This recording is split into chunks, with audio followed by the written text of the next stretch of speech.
प्यार का दर्द है। सेवा सदन वृद्धाश्रम। अरे हरिया, आज तूने पोहा तो बहुत अच्छा बनाया है, मिस्टर गुप्ता बोले। चलिए गुप्ता अंकल, आपको कुछ तो पसंद आया मेरे हाथ का, हरिया बोला। हाँ हाँ, रोज़ से तो आज का नाश्ता थोड़ी ठीक है, मिसेस नवलानी बोली। नवलानी आंटी, आपको तो कुछ ही मेरे हाथ का कुछ पसंद ही नहीं आता। आप खुद इतना अच्छा खाना जो बनाती हैं। उस दिन जो आपने दम आलू बनाया था ना, आज तक जुबान पर स्वाद है, हरिया बोला। इस वृद्धाश्रम में ऐसे ही बातें चलती रहती हैं। ज़्यादा लोग तो नहीं रहते, मुश्किल से 7-8 पुरुष होंगे और 4-5 महिलाएं। आपस में सभी में सामंजस्य है, क्योंकि सब एक जैसे हैं, मतलब सब अकेले हैं। सब बहुत अमीर घरानों से ताल्लुकात रखते हैं, लेकिन इन सब के लिए इनके बच्चों की ना तो घर में जगह है और ना ही दिल में, और इन सब ने यहाँ आकर एक दूसरे से अपना नाता जोड़ लिया है। तभी मिसेस शर्मा आई और उन्होंने कहा कि कल मुझसे मिस्टर साहिनी कह रहे थे कि 10वें नंबर वाले कमरे की सफाई करवा दीजिएगा। कल कोई नए मेहमान यहाँ हम सबके बीच आने वाले हैं, इसीलिए हरिया से कहने आई थी। इस सावन के मौसम में फिर कोई अपने घर से बेघर हो गया, हरिया बोला। अपना अपना भाग्य है, और हम तो अभागे लोग हैं कि हमारे बच्चों के पास हमारे लिए समय ही नहीं है। इतना कमा कमा कर रख रहे हैं, लेकिन उन्हें ये नहीं पता कि उनकी असली पूंजी तो हम घर के बुजुर्ग होते हैं। नाती पोते भी अपनी ही दुनिया में मस्त हैं, हम बुढ़ों का किसी को ख्याल कहाँ, मिसेस शर्मा बोली। रहने दीजिए ना मिसेस शर्मा, क्यों सावन के महीनों को रोकर ख़राब करना चाहती हैं। जो चीज़ें हो चुकी हैं वो शायद अब कभी ना बदले। हम सभी अब एक दूसरे के रिश्तेदार हैं, इसलिए खुश रहिए, व्यर्थ परेशान ना हुआ कीजिए, मिस्टर गुप्ता बोले। ये बातें तो आपकी बिल्कुल सही है गुप्ता जी, लेकिन क्या करूं, माँ हूं ना, बच्चों का मुँह छूटता ही नहीं। तभी मिसेस नवलानी बोली, देखो तो कैसे काले काले बादल घिरे हैं और फुहार पड़ रही हैं। मैं आप सबके लिए पकौड़े बनाकर लाती हूँ। हाँ हाँ चलिए, मैं आपकी मदद करता हूँ, हरिया बोला।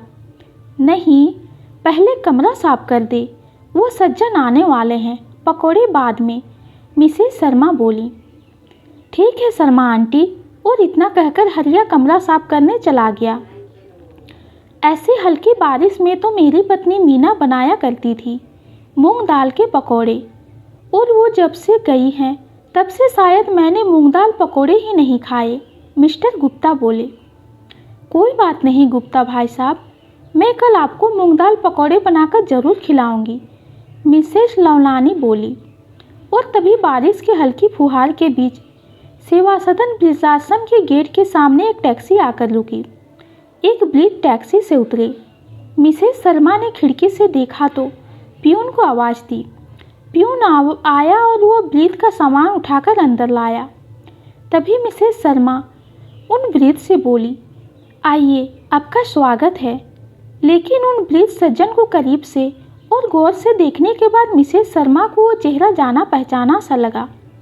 मिसेस शर्मा को देखकर वो सज्जन भी असमझ में पड़ गया। तभी उन सज्जन ने सबसे नमस्कार की और अपना परिचय दिया। जी, मैं किशन त्रिपाठी। जहाँ उन्होंने कहा कि मैं किशन त्रिपाठी, उसी समय मिसेस शर्मा को भी बहुत कुछ पुराना याद आ गया। उसके बाद उस सबने भी अपना परिचय दिया। सबसे अंत में मिसेस शर्मा बोली, मैं बबीता शर्मा। ये नाम सुनकर किशन त्रिपाठी जी को यकीन हो गया कि ये वही है, लेकिन सबके सामने कुछ नहीं बोले। तभी मिसेस शर्मा ने हरिया से कहा कि त्रिपाठी जी को उनके कमरे में पहुंचाएं। ठीक है आंटी, हरिया बोला। किशन जी का सामान हरिया ने कमरे में पहुंचा दिया और पूछा कि अंकल, आप कुछ चाय नाश्ता वगैरह लेंगे? नहीं, अभी तो कुछ नहीं चाहिए, मुझे ज़रूरत होगी तो मैं खुद ही बाहर आकर कह दूंगा। अभी मैं थोड़ा आराम कर लेता हूँ, त्रिपाठी जी बोले। ठीक है अंकल, और इतना कहकर हरिया अपना काम करने चला गया और त्रिपाठी जी ने कपड़े बदले, बाथरूम जाकर हाथ मुंह धोए और तौलिया से पोंछकर एक किताब उठाई और बिस्तर पर लेट गए।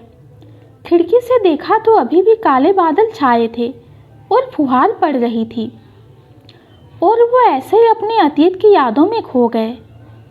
ऐसे ही तो रिमझिम बरसात हुआ करती थी जब वो और बबीता गलियों में खूब गड्ढों में भरे पानी में अपनी अपनी नाव चलाया करते थे। जब तक कागज गलता नहीं था तो नाव तैरती रहती थी और कागज गल जाने पर नाव डूब जाती थी। दोनों में से अगर किसी की नाव डूब गई तो ठीक वाली नाव को अपना बताकर झगड़ा होने लगता था और बात मारपीट तक पहुंच जाती थी।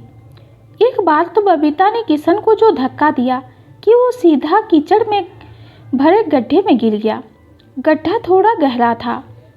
अब तो जैसे किशन डूबने लगा। किशन को डूबता देख बबीता ने बचाव बचाव चिल्लाया। कुछ भले लोगों ने किशन को निकालकर उसे घर पहुंचाया। उसके पेट का पानी निकाला गया। उसकी मामी तो जैसे डर ही गई थी उस दिन। अनाथ था बेचारा, इसलिए मामा ने अपने घर में आसार दे दिया था और मामी भी माँ की तरह ही प्यार करती थी। उस दिन बबीता को खुद पर बहुत गुस्सा आया कि अगर किशन को कुछ हो जाता तो, और आज के बाद वो ऐसी गलती कभी नहीं करेंगी। किशन भी उससे नाराज था और सारे दिन उसने कोई भी बात नहीं की। लेकिन दूसरे दिन किशन फिर सब कुछ भुलाकर बबीता के साथ खेलने लगा। दोनों पड़ोसी थे। बबीता की माँ और किशन की मामी में गहरा प्रेम था। एक दूसरे के घर खाना खिलाना, सुख दुख में साथ देना, दोनों परिवार एक दूसरे के साथ घुल मिलकर रहते थे। 5 साल की उम्र में ही किशन अपने मामा मामी के पास रहने आ गया था और तभी से वो बबीता के साथ खेलने लगा था। और बबीता किशन से 3 साल बड़ी थी, इसलिए हमेशा किशन पर धौंस जमाती रहती। दोनों ऐसे ही हर साल बारिशों में नाव बनाकर तैराते। लेकिन जब बबीता 12 साल की हो गई तो उसकी माँ उसे बाहर जाने से मना करने लगी। कहती कि तू अब बड़ी हो गई है। लेकिन जब किशन बुलाने आ जाता तो कैसे भी चोरी छिपे घर से भागकर बारिश में नाव बनाकर खेलने चली जाती। दोनों एक साथ स्कूल जाते। दोनों का स्कूल एक था लेकिन कक्षाएं अलग अलग थी, क्योंकि बबीता 3 कक्षा आगे थी किशन से। ऐसे ही दिन बीतते गए और बबीता 16 की हो गई थी और किशन 13 साल का। लेकिन तब भी किशन जिद करता बबीता के साथ खेलने की, और अब बबीता को उसके साथ खेलने में अच्छा न लगता। वो कहती कि मैं अब बड़ी हो गई हूँ। तो किशन कहता, कहाँ बड़ी है तू? देख, मैं तुझसे लंबाई में बड़ा हूँ। लेकिन बबीता उसे समझा नहीं पाती कि वो अब तन और मन दोनों से बड़ी हो गई है। अब बबीता 18 साल की हो गई थी और उसने 12वीं पास कर ली। उसने कॉलेज जाने के लिए कहा तो उसकी दादी ने उसके पिता से कहा कि लड़कियों को ज़्यादा पढ़ाने का कोई मतलब नहीं है। आखिर अंत में उन्हें करना तो चूल्हा चौका ही पड़ता है, इसलिए कोई अच्छा सा घर देकर जल्दी से इसके हाथ पीले कर दो। जितनी जल्दी अपने घर की हो जाए तो अच्छा। अब किशन 15 का था और बबीता 18 की। तब भी दोनों की दोस्ती में कोई कमी नहीं आई थी और ज़्यादा पीछे पड़ने पर कभी कभी तो बबीता कह देती कि तू मुझसे छोटा है, मेरा पीछा छोड़ दे, मैं तो अपनी बराबरी वाले लोगों से दोस्ती करूँगी। तब किशन कहता कि तो क्या हुआ, राधा भी तो कान्हा से बड़ी थी, लेकिन उनकी मित्रता को तो लोग आज भी पूछते हैं। आज भी लोग राधा कृष्ण जपते हैं। मित्रता का रिश्ता तो बहुत पवित्र होता है, जो कि सिर्फ त्याग की बोली बोलता है। अगर मित्रता करने में मुझसे कुछ पाना चाहूँ तो कैसी मित्रता? कृष्ण चाहते तो राधा से विवाह कर सकते थे, लेकिन उन्होंने मित्रता के रिश्ते को कलंकित नहीं किया, हमेशा पवित्र रखा, जिसे संसार आज भी पूछता है। कृष्ण की रानियों को वो स्थान नहीं मिला जो राधा को मिला। राधा ने संसार की भलाई के लिए कृष्ण का त्याग किया, उन्हें उनके कर्तव्यों का निर्वहन करने को कहा। तो मित्रता कभी छोटी या बड़ी नहीं होती, वो तो केवल पवित्र वो त्यागमयी होती है। अब बोलो, है कोई जवाब? किशन ने बबीता से पूछा। हाँ हाँ, तू बड़ा ज्ञानी है, अब जा और मुझे परेशान मत कर, बबीता बोली। चल ना, थोड़ी देर खेलते हैं, किशन ने कहा। री माँ देखेगी तो बहुत डांटेगी, बबीता बोली। और ऐसी कहासुनी रोजाना ही होती दोनों के बीच में। और कुछ दिनों में 8वीं पास होते ही किशन के मामा ने किशन के शहर के स्कूल में 9वीं में एडमिशन करा दिया और वो वहीं हॉस्टल में रहने लगा। और इधर बबीता की भी शादी तय हो गई। और अपने मन की बात बताने के लिए उस समय किशन उसके पास मौजूद नहीं था। सावन भी लग चुका था और इस बार बारिश के पानी में नाव के साथ खेलने के लिए उसका साथी किशन नहीं था। वो उसे बहुत याद करती। कहते हैं कि जब इंसान दूर चला जाता है तब उसकी अहमियत का पता चलता है।